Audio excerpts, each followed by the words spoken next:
Purple was his baby, really. It gave him the opportunity to develop as a soloist and arranger and songwriter and riff master extraordinaire. I mean, he's the man who created Smoke on the Water.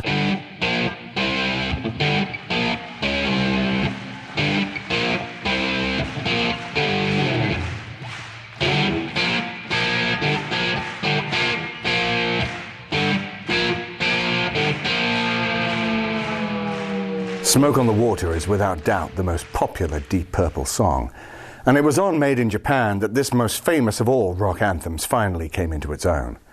The chord pattern is simple, the lyrics an uncomplicated narrative, but somehow Smoke on the Water has that magic ingredient which makes for a truly great song. But at the time, it was perfect, you know, that kind of Neanderthal head-banging riff to start with, and a song about stuff catching fire, namely a casino in Switzerland. That's perfect. Heavy rock fans want that. They want fire and a Neanderthal riff, and Smoke on the Water delivers.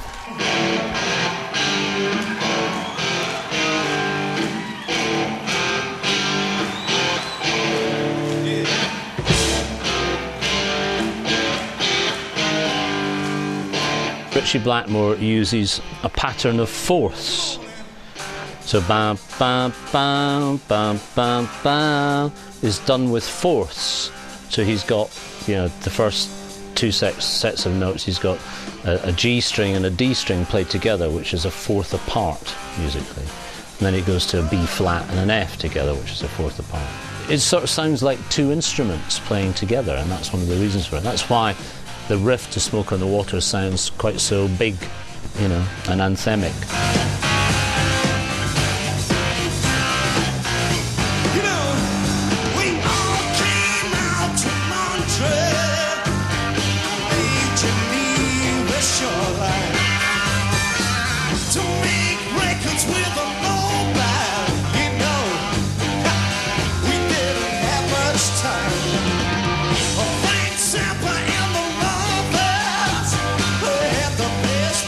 It's a riff that grabs your attention and takes you somewhere.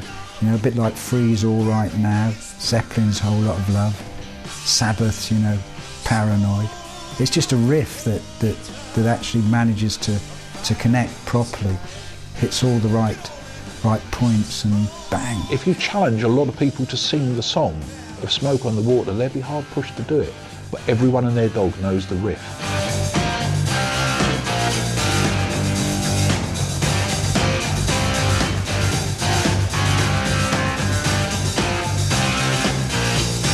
I have heard it played by a dodgy band in a dodgy pub, and it still sounds pretty good, because as a piece of music it's very good.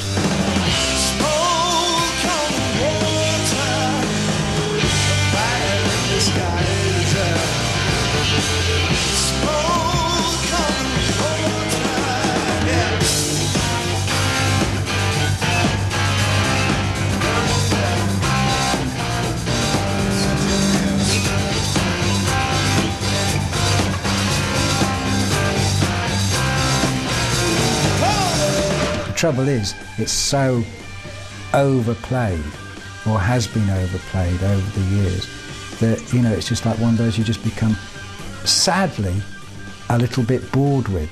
But, you know, in Reticence, one should never be bored with Smoke on the Water, because it's a classic. Deep Purple tend to favour simple song structures without too many key changes and time signature changes. Lazy is one of the few exceptions to that rule. It was written especially to replace an earlier bluesy number called Ring That Neck, which had been a stage favourite for some time. But Lazy takes Deep Purple's interpretation of the blues to an altogether different level.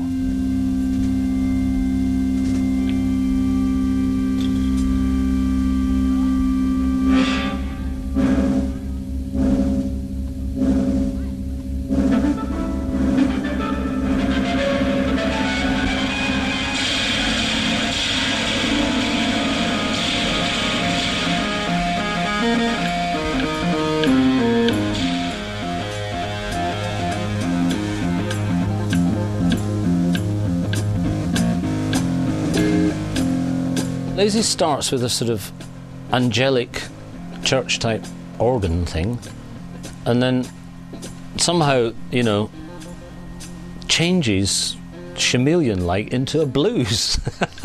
Quite how they make it work, I'll never know, you know, but they seem to. And then he goes into a sort of John Mayall blues territory for a while. Even the studio version of Lazy was quite loose and quite. You could see that the Purple could easily use that as a launching point for something much more extended and free form, if you like.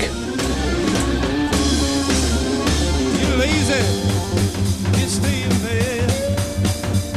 You're lazy, stay in bed. It's a bit like, you know, let's chuck it all in, you know, we can do this, let's throw it into the track and see if it works. It's not really a song. I think there's a harmonica solo in it as well, if I remember correctly. So, you know, it really is kitchen sink job, but it works because there's such great players.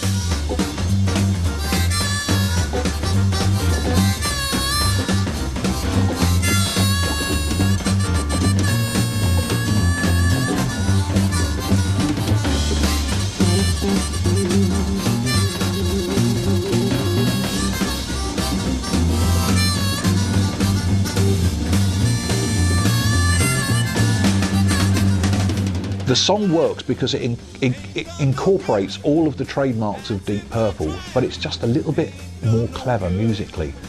It isn't a straight down the line rock tune. It gives the impression to the listener of being a basic simple tune, but when you look behind it, you look at the changing chord intricacies of the chord sequences and those odd bars of 7 that are thrown in, it shows that they were pretty adept at doing unusual things with the timing and chord sequences.